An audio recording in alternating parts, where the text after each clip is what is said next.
CSI number one. This webinar is on segmentation and the idea of getting to know your buyers, understanding who they are so you can better segment them, throw that list into Pardot. Maybe it's a dynamic list. Let's talk about it. So it's a really important webinar. And I've got an old school TV up here because you know what?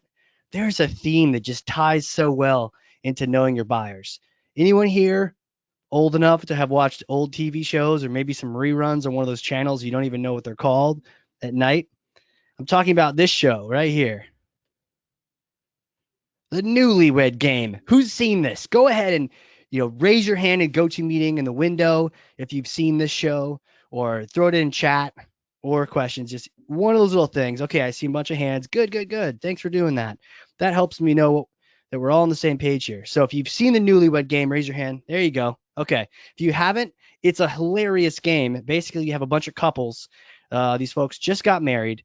They go hide one partner away backstage, and they have headphones on, right? Kind of like some of the other shows. They don't know what's going on. They ask them about their partner. Hey, when did you first meet? What bothers you most about your partner? What do you like most about them? Things that you would think these married people know about each other. But wouldn't you believe the whole point of the show is hilarious, is because these people that are newly married, they think they know each other really well, actually don't know each other too well with some of these nitty gritty questions. So it's a really funny show, especially when they get questions on whoopee. I'll leave that for your imagination. But it's a hilarious show, but it also ties in today's theme because we don't really know our buyers very well, do we? And sometimes we think we do, like the newlyweds, and we actually don't. So, hello, everyone. I'm your dapper looking host here on this game show today. And my name is Casey Cheshire, and I am the Chief Awesome Officer and founder at Cheshire Impact. And I am just super excited to be here and chat with you about segmentation and getting to know your buyer. By way of introduction, just three numbers I want to share with you to kind of give you a sense for who I am. 9, that's the number of years I've worked on marketing automation. My favorite's Pardot. So if you're here and you have Pardot too, awesome. Let's high five each other afterward. It's my favorite platform. And a lot of the people on this webinar, we're working with you right now. The amazing team over at Chesh is working to help you out with that. 2,200 is the number of Pardot implementations we've done at Cheshire Impact. Crazy, right? But the cool thing with that is we've got so much experience, and now working with clients after implementation, we've been able to see what works, what doesn't, what kind of information do people need to be able to really get the sense for it, and then really maximize it. So that's the mission here, really maximize marketing automation. Finally, 34. Any guesses what that is? A couple of people saying, that's your age. I appreciate it. No, that's actually the number of skydives that I've done. And if you've joined on any of these other webinars, you're probably sick of it still being 34. So I promise you that number will go up here in 2019. Let's get it up to 40 or higher. Let's see what we can do about that. But that's me. And, enough on me. We're not going to talk about Cheshire Impact right now because it's not a sales pitch. Let's teach, let's train, let's learn some things about our buyers. Now, in true TV fashion, this show is sponsored by Total CSI, the cereal that all marketers love. All right, so what is this CSI thing? CSI is this 10-step roadmap. So if you're confused or if you know what you're doing with marketing automation, but you have a sense that maybe you could use it more, or you're not really sure, we have 10 simple questions we ask you. And out of those 10 simple questions, you get a score from 0 to 10. And it tells you how well you're using marketing automation, how much of it you're using, and if you're doing it the right way. And each one should be done in order. So if you've got a 4 out of 10, you know your next step will be the lowest number that's incomplete. It's very cool. It kind of provides this roadmap, but gives you a chance to have an assessment. We love doing these things. So if you're working with us already, chat with your success manager at Cheshire, and we'll make sure we CSI you if we haven't already. And if you haven't worked with us yet, talk to whoever's on the sales side or whoever the rep that you're working with on the Cheshire side. Talk to them. We love doing these things. It's free. We're not going to charge you for them. But what it does is it tells you three things. It tells you where you're at right now. Awesome. It tells you your very next step. And it tells you what's 10 look like. What does a totally maximized marketing automation system look like? you'll know by the time you finish the CSI and even going through the questions. So it's awesome. And yes, this game show is sponsored by Total CSI, 100% of the nutrition that marketers need. Awesome. Yeah, we should do this webinar in black and white next time. That would make it a little bit more realistic. So here's the agenda for today. Nothing crazy. We don't have 90 slides. Promise it's not death by PowerPoint. We're going to have some stories in here, some conversations. And what's interesting is this is actually one of the topics, and I'll talk a little bit more about this, that I know personally as a marketer, I actually didn't know much about it all, or I thought I did. And just like the newlywed game, I actually didn't know as much about this as I thought I did. And I've recently had some experiences last year learning from some amazing people. And we're going to talk to you about those people, those sources, those wizards of getting to know your buyer. And I've learned from them and learned so much. So I'm sharing a lot of what I've learned from these experts on this topic, and also things that we've done at Cheshire and what we've seen works and what doesn't work. So we're going to talk through all these things. We're going to talk about getting to know your buyer, the idea of the buyer profile, and the buyer persona. And if you have heard of those, there's actually a difference, and most of us confuse them. So that's going to be key. Then we're going to have some more action-oriented things at the end. How do you actually learn more about your buyer? And then how do you take all this stuff and do segmentation? And in case I tricked you by saying segmentation and you wanted to get into the nitty-gritty of Pardot, trust me, that part's easy. We can get on a 15-minute call with you, and we can talk about, we can get Pardot all cranked up to make it happen. The challenge is the strategy beforehand. Who exactly do we want to segment? How should we segment? Should we do it based on industry? Should we do it based on something else? That's the important part. That's also the hard part. We're going to try to nail that on today's webinar so that you have a solid understanding of that. And then it becomes easy then to go ahead and build that out in Pardot or whatever system you have. Finally, we have some cool next steps for you on planning and a cool workshop that Susan does. All right, let's do it. And as always, if you have any questions, you just throw them in that interface or throw the chat in there, and I will be able to answer that for you. Oh, couple great questions already. Great. Keep doing that. All right. So some of you may know that I do a podcast called the Hardcore Marketing Show. So I got this cool mic, and I sound so soft and buttery on this webinar. But it's been an awesome project. I started doing it last year, and the goal was I want to talk to marketing experts on specific subjects. And guess what? Each month of the year is on a different CSI number. So CSI number 1 is actually getting to know your buyer and segmenting. So all of January of last year, and then throughout the year, I talked to experts on segmentation, experts on buyer personas, understanding your buyers, buyer research, all that kind of good stuff. And I've listed 3 of them here. Adele Ravella, you may have heard her name. If you haven't, guess what? She actually wrote the book Buyer Personas, right? She wrote the book. So I had a chance to chat with her, and you can either watch it on YouTube or you can listen to it, listen to it on any of the apps that you've got. But what was fascinating about this interview was that I had completely messed up what a buyer persona was. I had an incorrect thought of what it was, and a lot of people do. And we're going to actually dispel that myth shortly.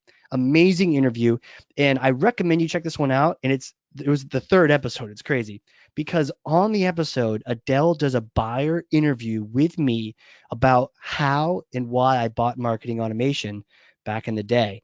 And you can hear her live. This is like Ms. Buyer Persona asking me as the buyer and getting to different takeaways. So it's fascinating. I was like a mind trip to be on a call with her and have her do that. Parmalee and Ellen are both experts in this concept called win-loss, which is talking to something like 20 of the deals you've won, talk to those customers, 20 of the deals you've lost, talk to wins and losses and ask them questions. And we'll talk about what kind of questions. But come to find out, when people win deals, they don't actually usually know the right reason of why they actually won. When they lost, they don't usually know why they lost either, and people don't typically tell you. So great experts. Highly recommend you check them out.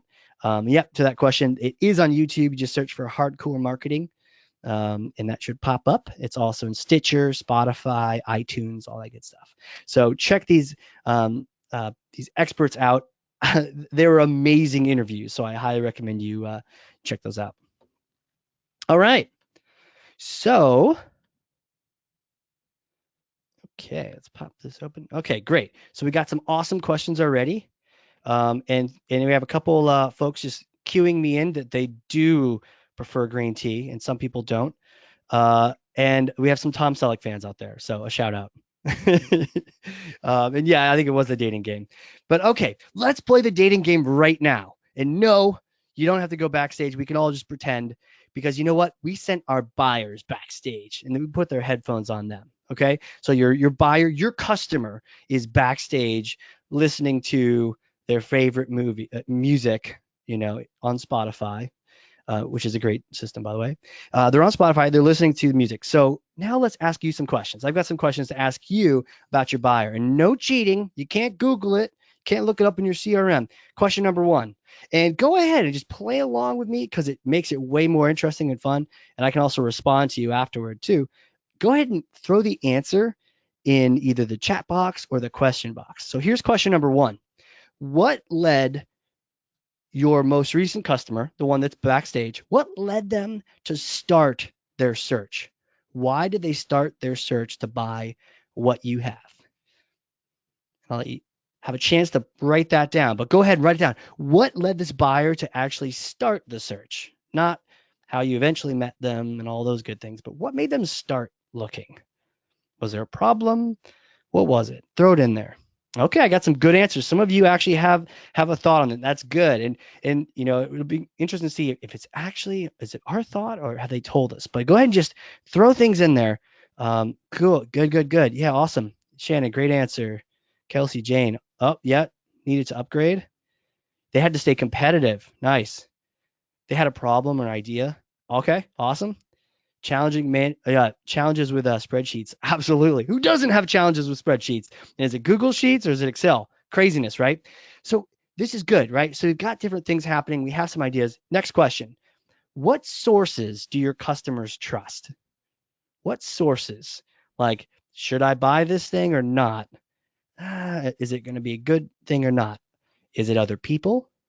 Is it G2 Crowd? Is it the App Exchange on Salesforce? Is it a friend or a colleague? Is it a neighbor? Right? What are the sources? That's question number two. What sources do they trust? This is kind of a tricky one, right? Because sometimes we don't ask this question and we don't usually have this in a form. So it can be hard to just know this based on data or based on maybe a referral link if we're staying on the data side. All right, what sources do they trust? Final question. For those of you who are like, I'm not answering questions, just get on with it. Well, poo you. Answer this third one.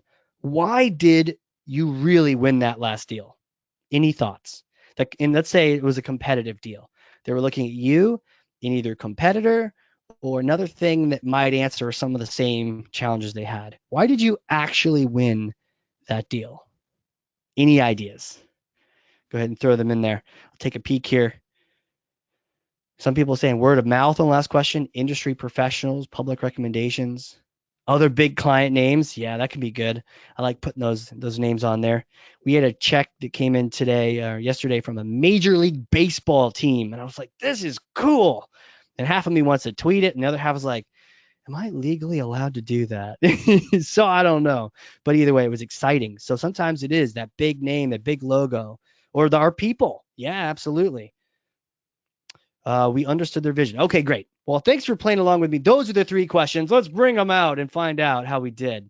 Have you ever seen this? And check out the check out what we have here on this graphic. I don't know the story behind this one with this guy in the car. I don't know what question he was asked or she was asked, but something crazy went on. How did you do on that quiz? Just taking a pause here. How did you do? Now here's the challenge, and I don't want to be mean, but like you just judge yourself, okay? Was this a gut feel or do you actually know? And there's a great quote that I got. I didn't say this because I'm not this hardcore, even if I host the show. If it doesn't come from their mouth, it's guesswork. I think that's Adele Ravella. If it doesn't come from their mouth, it's guesswork. And I guess I would accept if they typed it with their fingers. So if it doesn't come from their fingers or their mouth, I guess it's guesswork. So prior to this work and learning from these people, I had great gut knowledge of folks. And it can be helpful when the buyer is maybe more similar to you. Like with Cheshire Impact, we work with marketers. So usually I have this gut feel like, well, I was a marketer or I am a marketer. I know what we need.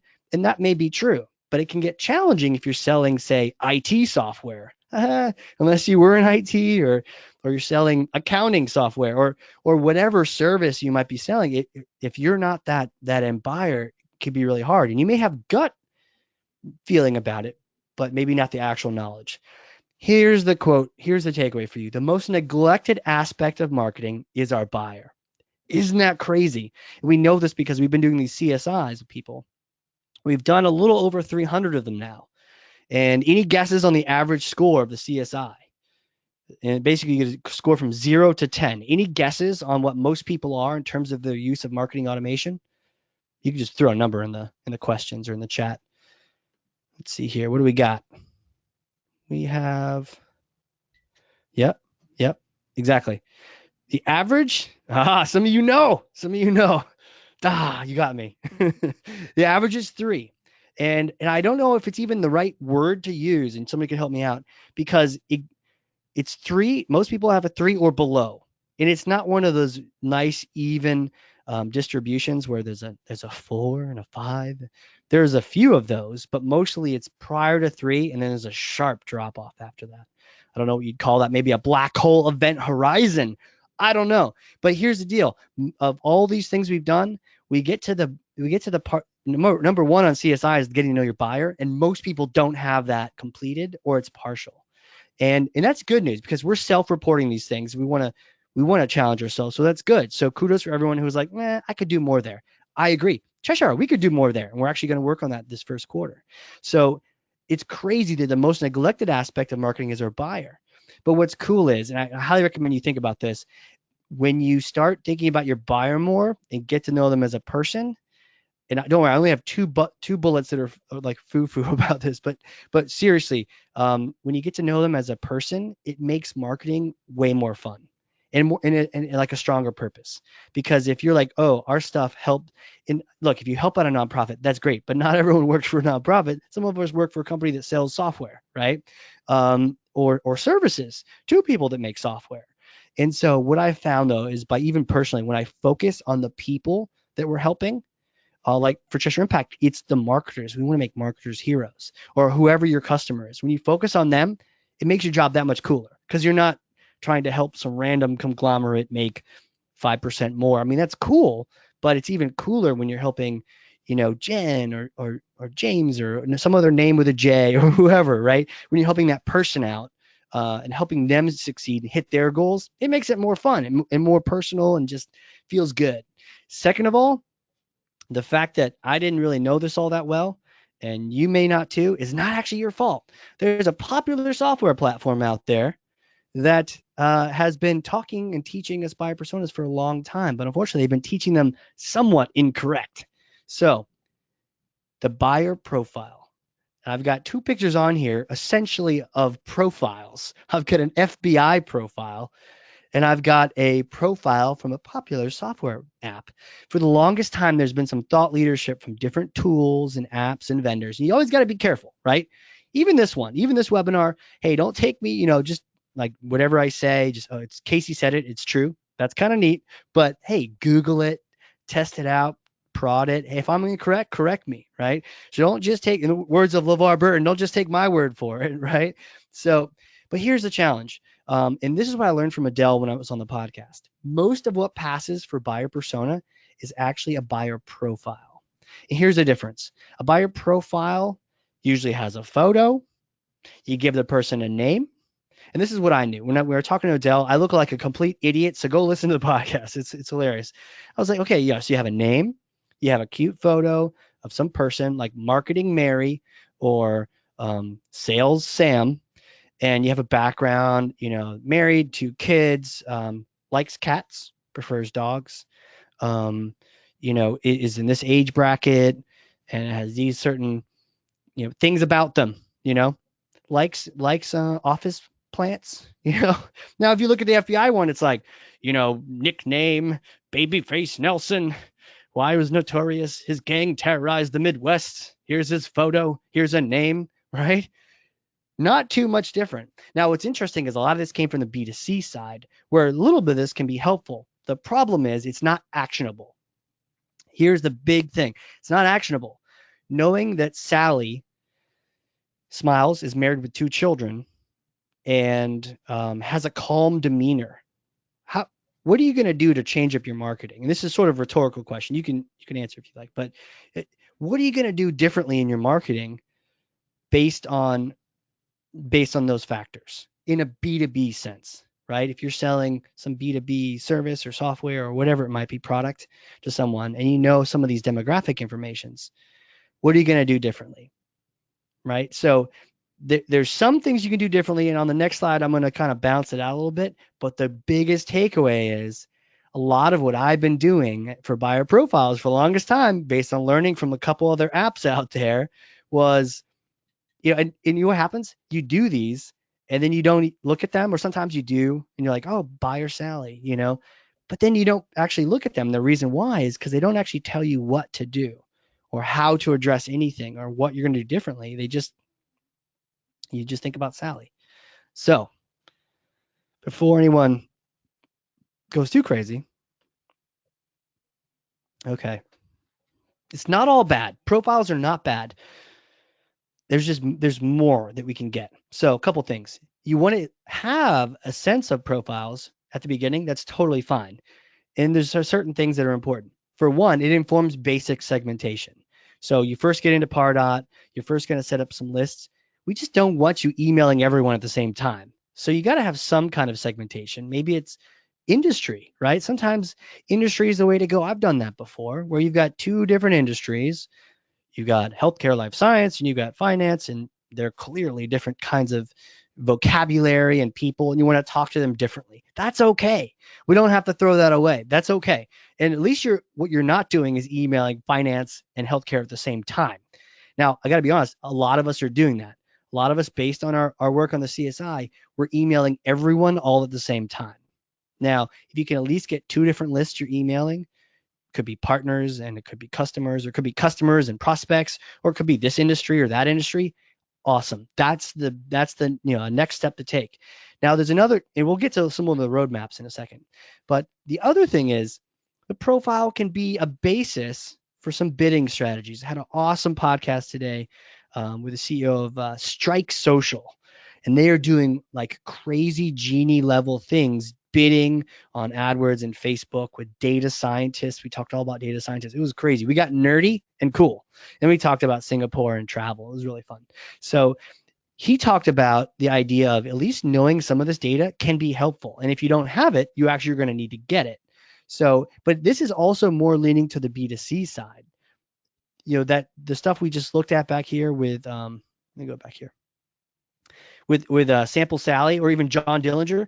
Some of these things, skews female, 30 to 45. Some of that could be great for like Facebook targeting, like going right in there for it, right? That can be really helpful for those things, and that's what my guest Patrick would be looking for at the time, if you're in the B2C sense. But when I talked about B2B, he was like, "Oh, look, man, it's not even this. Like, this is not really the strategy. The strategy is you go crazy on content, you go crazy on teaching and winning the content war. Do that. That's what he does when he's selling B2B. But for his clients who are selling B2C, they go buyer profile, right? So if you're B2C,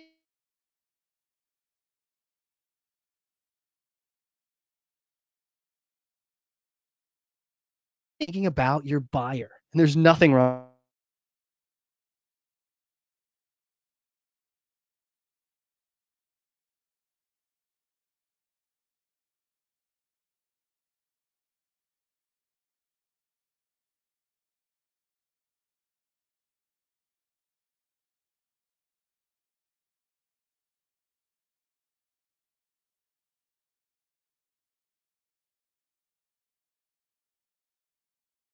Let's talk about buyer personas. And I've got a tiny buyer persona on the right hand with that cool little arrow. That just means the next slide, I'm going to blow that up so we can look at that and just briefly talk through it. It's essentially a buyer persona that Adele would create if you had hired her to do that. And by the way, do that if you got the budget for sure. Okay, buyer personas. actionable. Again, the whole point with the profile was you couldn't really take action. I mean, you could separate people out and use their specific languages, sure. But what kind of actions would you take? The persona is geared at getting actions.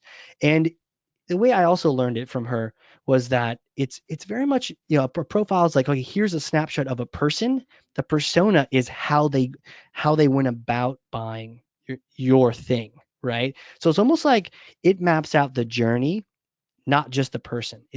And so by mapping out multiple people's journeys, by having multiple conversations of the journey, the high points, the low points, the transition points of the journey, you're able to see some patterns. And you're looking for attitudes, concerns, criteria. Those questions I asked you, the newlywed game, those are the kind of questions she asks on these buyer profile interviews. She's asking, what was the trigger for you deciding to look for something? And sometimes the answer is there was no trigger. I was just browsing and I saw this content and it said there could be a problem, so I found it. Okay. Somebody else might have said, well, I had this X, Y, and Z happen to me. I was going to get audited by Adobe and they were going to sue me for $1 million, so I needed to do something. So I reached out, right? And what she would do is she'd have several of these conversations, enough to know, okay, there's certain people over here and there's certain people over here. Here's a great example, because examples are much easier than just, theory and bullets and that kind of thing. She had a project with John Deere. She talks a little bit more about this on the episode, but the project was John Deere. They had this particular kind of equipment they were selling to like farming businesses, right? So this is not an easy purchase. It's not a shovel. This is like some serious cash they're investing. So much more of that considered by B2B approach. Now, she did insights and she did interviews with these buyers. And you got to tell you, John Deere, big company, sells tractors and all those kind of farm equipment, all that sort of good stuff. This particular kind of equipment, it it was being sold in multiple geographies. Let's say 8+ geographies, and there was multiple industries of people that would use it, and there were also a couple different languages of people using it. All these different criteria. She had buyer interviews with a lot of these folks, and guess how many, right? Guess how many buyer personas came out of that research? The answer? 2. The answer is 2. Check. Can everyone hear me? Or just one of you? Okay, good. Thank you. So all this work, John Deere, all these different geographies, maybe your business their size, but let's say you're a smaller business. Here's someone with a gigantic, offering a particular tool. They only had 2 buyer personas. And the example was simplified to, when buying this kind of equipment, there's 2 kinds of people. There's one person who's like, I've never used it before. I'm trying to get this equipment to try to maybe open up into a new market, really expand, maybe dig some pools. I don't know. They had a certain like, I've never used this before. I'd really love to talk to someone right now on the phone about this. And then I'd also love to hear from customers that have used this and what it was like getting this thing set up for the first time, and how did that roll. I've been buying equipment for a while, but this is like a new thing for us. The other kind of buyer was like, look, do not call me. I don't want to talk to anyone. Kind of that gruff, like, don't call me. I don't want to talk to anyone. But what I do want to see, because I bought these tools before, is I want to see comparison charts with all the details spelled out, right? These were the 2 personas that this particular product group had. And so you can see how when you shift from profile, the profiles would be unwieldy. Like when you're stuck in profile land, you might have 8 geographies, all these different industries. If you went by all those demographical kind of data points, you would have this unlimited chore list. I have to build 32 different profiles. Oh my gosh, 32 different drip campaigns, 32 different this and that. No, if you go with persona, you may only need to build 2 nurture campaigns or 3, but not going off of those other industry terms. And what you can do is later on, you can actually use dynamic content in Pardot to go ahead and dynamically put an industry in there, or dynamically put a geography or some different language in there. But the path is different. There are the people that want the phone call and they want the references. There are the people that do not want a phone call. In fact, if you call them, they're going to be mad, right? So those are the 2 by different buyer personas. So let me pull this up real quick, and I'll just talk through, kind of what you're seeing in here. So this is like if Adele called, John Deere or whoever the people were that she was working with, this is what she was getting at. What are my responsibilities? What are the challenges? What do I own in the business? How am I evaluated? Essentially, how does this person become a hero in the organization, or how do they get fired? Or what are the challenges? What are they trying to meet? And there's some more things below this. You can see there's different tabs too. So really the idea of, what brought up this initiative? What were the success factors? What were the reasons you chose this? What was important to you or not? And these are all questions that you'd have in your list, and there's some lists available. We've got a list as well that talk about what are the success criteria, and then also what got in the way, and then what made the actual decision occur. So there's all these different things about that journey. And when you put them all together, you might realize you only have 2 or 3, but you won't have 32.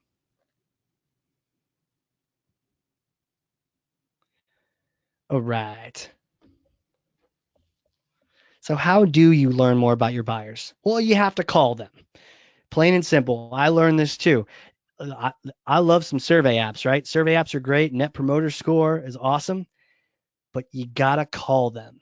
And this is probably why we haven't done more on this in marketing, is because for some reason we didn't get into sales, right? We got into marketing where we get to kind of hack the overall picture in the process and manage it with automation.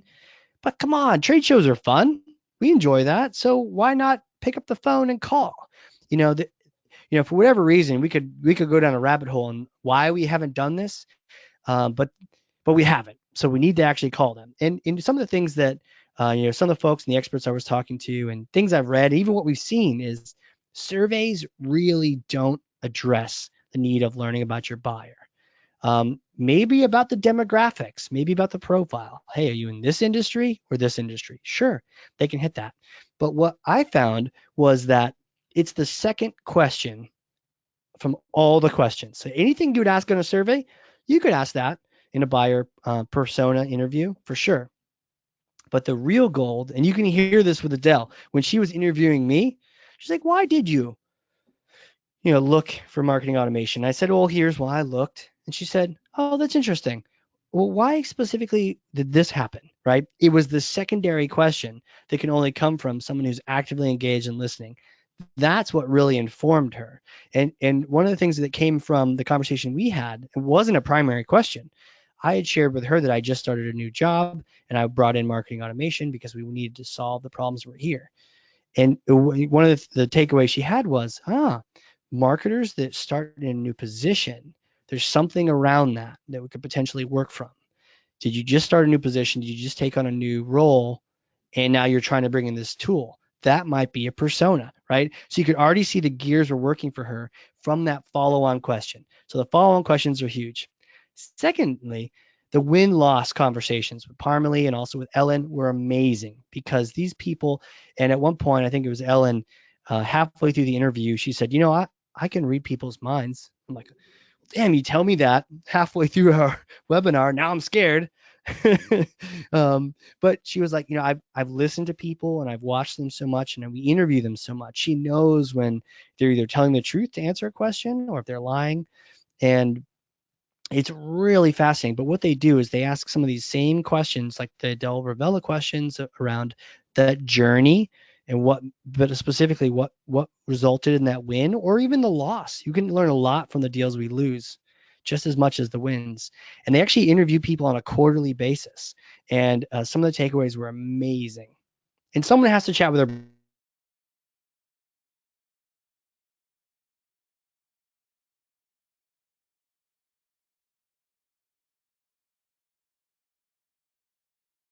buyers. It could be a third person that specializes on the phone and ask, as a third party, no judgment. And that was the important thing a lot of them mentioned actually, was that when you do a buyer interview, and please do them, please call a buyer, call your favorite ones, call the ones that write recommendations. That'll sort of warm things up for you. Because I know it's weird, right? It's not something we normally typically do. So it needs to be someone not connected, so for sure not the sales rep that did it or someone related to that sales rep in terms of like, oh, this their boss or someone. Because people are nice usually. They don't want to throw someone under the bus, especially if they didn't purchase. But also in marketing, if we make the call, we got to be careful that we're not biased about things. Like, oh, my gut feel says that you do trust the app exchange on Salesforce to tell you things, right? You say yes.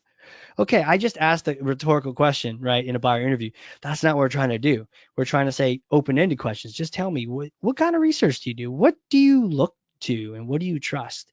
And they say X, Y, and Z. And then what's really important is the follow-up question. Oh, okay. So you do look at those survey sites and the sites that allow people to rate tools. Um, what do you trust from those sites? Is there anything you don't believe? What do you believe? Like it's those follow-on questions that are amazing. And you realize, oh, they actually look at Gartner reports. Like for me, I found out about marketing automation from an industry report. And I didn't know what marketing automation was back in the day. And I saw this report and it said, this tool, Pardot, is great for small business. I was like, I'm a small business. Let's check this thing out. And I had no idea. So hearing that, you would say, what action can I take? Well, we're going to call Gartner up right now. Maybe we'll do a little sponsorship at their next event and make sure we get their analyst in it to see our tool, because we had 3 or 4 buyers out of, or out of the 20 you talked to, you had several saying the same thing. Like, oh, industry report, industry report. Okay. Yeah, great question. How do you apply this to a database of thousands, right? So you're going to need sampling of your ideal buyers, sampling of your ideal buyers. And what's interesting is these buyer persona interviews don't scale, right? So, but what it's doing is it's like directional information. So pick a swath of them. For some, it might be here's our largest customers, or here are the customers that stayed with us the longest, or here are the ones that have reviewed us. Essentially, the greatest ones, the ones that really we're getting a lot from. And there's like a whole process of just sort of weeding them down. But the whole goal is to get a snapshot of the pathway. So you can't talk to 2,000 people or 200,000 people. Totally get that. So you need to have some samples of core groups of them. And what you're trying to find is there some common paths that these all follow? And experience would say yes. Those 2,000 people aren't all like, if you think about people walking in the woods or hiking on a trail, they're not making 2,000 trails. They're probably making 2 trails or 3 or 4 maybe at the most, depending on if there's different things you're selling, but there's not 2,000 trails. So you don't have to talk to all 2,000, but that is a great question. It is more of that localized sample to understand who are the paths that we're looking at. So that way we don't have to build out 50 nurture campaigns for the 50 different industries and geos that we know and the demographics of these 2000. Instead, we can simplify, actually be more effective engaging with people by focusing on the paths that are most walked, right? The 2 paths in the woods, which ones are the most walked? And you start there. Great question, though. And I put this graphic over here just real quick. Just the mindset that has helped me get on the phone and start to have these conversations is thinking about when I was a kid and I was calling grandma, right? Not to say your customers are grandmas, but the idea was like, okay, your buyer probably really likes you. They're not going to hurt you. Get on the phone, have a conversation. And of course, you can hire a third party to do that too. By the way, we don't do that, but Parmalee and Ellen Naylor, some of the people in the podcast, they do that. I'm probably going to hire them. We'll let you know. But it sounds really great because they do it quarterly. But at the same time, we need to have those conversations ourselves. And whether that's at a conference or just scheduling some time to talk with them individually, it's really important. Great questions. All right. I've got a graphic of a pie, half a pie. Here's a quick plan for you, right? And the reason we're segmenting it like this and talking about it this way is that a lot of people aren't necessarily doing this. So at the very basics, if we look at the CSI requirement to get a solid score in the segmentation, we need to be sending targeted emails based on information in your CRM and in Pardot and your marketing automation platform. So I'm really focusing in for this webinar on sending targeted emails, which in plain English means you're sending emails to not everyone at the same time. And if this sounds crazy that I would say this and ask this to you, awesome. If you're already sending to like 4 or 5 different groups right now, great, because you're already ahead of a lot of folks who aren't doing that. And I get it. If you're not doing it, cool. That's why you're in this webinar, to start separating people out. So here's the best approach. And this is like approach that I've even used when it was just me at a company, and I didn't have 90 people to rely on, or hey, Cheshire Impact, can you build this for me, right? It was just me. What I did was I started with the two largest profiles, right? We talked about that earlier. Profiles aren't everything, but they can be a starting point. So the two largest profiles. Oftentimes it's industry. It could also be the role of the buyer. So you might have like a decision maker and a recommender, or you might have one group we worked with. They sold IT type software, and there were IT asset managers and there are IT project managers. Those are the sweet spots. Anyone else was kind of like, we'll talk to you, but these two groups were the real buyers: IT project managers, IT asset managers. And for that group, they spoke separate languages, right? So it was important to them to start with those two profiles of people and start using languages that they would know and start to understand their concerns. You can see how easily it could then turn into buyer personas. But really, start with two. And what you can do is then build nurtures for at least those two. So you're at least nurturing the two largest buyer profiles you have, two largest groups. So you're hitting as many people as possible. And oftentimes what I'll have is like a catch-all nurture campaign and catch-all content. So I don't know who you are or maybe what profile you fit or your persona yet, but I've got something going out to you. It's not spammy, it's helpful, but maybe it's just not as on point as it could. So I've got a catch-all and I've got my two largest profiles going. And then what I'll do is I'll expand from there. I'll start peeling out more profiles. So maybe it's the next largest industry, building nurtures specific to them. And it might be the same content. I'm just proposing it and offering it in a different way. Here's some content that can really help you with your healthcare software clients, right? Here's some software, or here's some content that can really help you with your financial investment clients, right? Totally different language, same content piece, but that's a start. Then from there, of course, you can have separate content based on those profiles. But as you're doing that, begin that buyer persona research, whether it's with another firm or whether it's you're starting to do the calls yourself. 20 is the magic number. I got this. I kind of twisted all their arms and I was like, how many people do I have to talk to? So 20 was the magic number.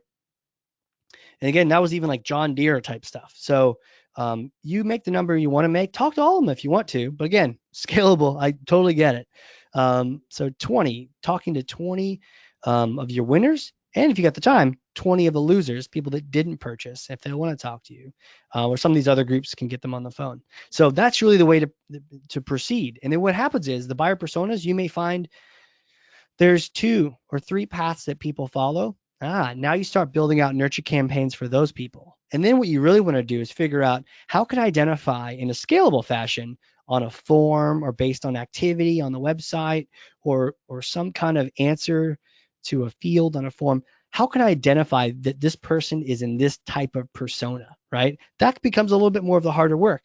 Like for the John Deere example, how do I know that this person's the beginner and they want the phone call right away? Or this person doesn't want a phone call and they just want the comparison chart. Well, oftentimes what you do is you offer both to people at the same time. You see which way they choose, and you go, aha, they wanted the phone call, or they wanted the chart. So based on our research and based on our conversations with people, we know that they're this profile. Got it? Good stuff. Another thing, I'm very excited. We've revamped something. We have this thing called the Segmentation Workshop. So if you're currently a Chesh client, you can use your Chesh hours for this. Susan has, led the development on this. I helped a little bit, but only the slightest. What she's basically done is help encapsulate all the things we've talked about and many more, right? Things you wouldn't necessarily fit in a webinar into a workshop, which for us is like strategic consulting. So we'll talk about profiles, but then we'll hash things out. We won't just talk about them like on a webinar. We'll actually say a one-on-one, okay, who do you think your profiles are? And we'll poke at it, right? We'll see if is that really the case. One particular group we're working with, they said, oh, always it's titles.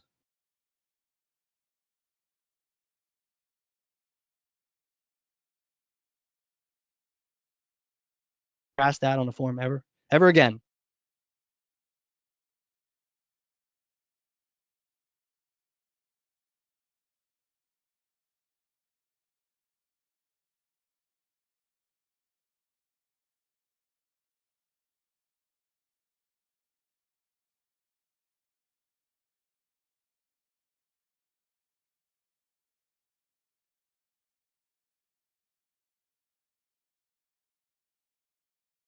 Just wisdom, And when the two of us get talking, we nerd out quickly on Pardot and things nurture and strategy. And and Susan is actually one of the senior consultants, and she's actually teaching a lot about nurturing too. So the segmentation, you start out with segmentation, but that very quickly ends up into a conversation about nurturing. We also have templates too. If you're curious, like, oh, how do I set this up, or what does a good persona or profile template look like? We have those kind of things, so you don't have to start from scratch. And really, we want to work with them. We want to either do it for you or do it with you, right? So not just like, oh, here, take this thing, try to fill it out. We want to actually engage with you on that. And of course, if you're not working with us yet, this is a great reason to do that. All right. Finally, we have a winner. It's a new car. All right, let's just close out here. Next steps, a couple things. Sign up for that workshop. So email whoever you know at Chesh. If you don't, just reply to the webinars address, webinars at Cheshire Impact, or even Casey, Casey, at Cheshire Impact, and say, hey, let's do this workshop. I got to get to know my buyers, and we'll help you out with that. Also, some great next steps is checking out some of those podcast episodes. Quick runs on YouTube if you're at your computer, or even doing the commute. Put up some of these numbers, write these down, because these are the ones that I learned from. I thought I knew everything, and I was taken to school. So if any of these things kind of like were a catalyst for you today, you learned from, then by all means go check these things out. All right, and before Q&A, if you don't already know who we are, Cheshire Impact, we are doing those CSI assessments. They're complimentary. We just want to help you out. We're on a mission to make marketers heroes. And how we can do that is by giving you a roadmap of how to actually roll out marketing automation. And we've got workshops. We can help you execute your campaigns so you can work on strategy, all sorts of good stuff. We also have a book coming out on marketing automation. I think it will be done Q1. It'll be out Q2. And of course, the Hardcore Marketing Show. So with that, let's get into Q&A. So go ahead and throw your questions in to the go-to menu, the go-to meeting chat menu, and we will address them.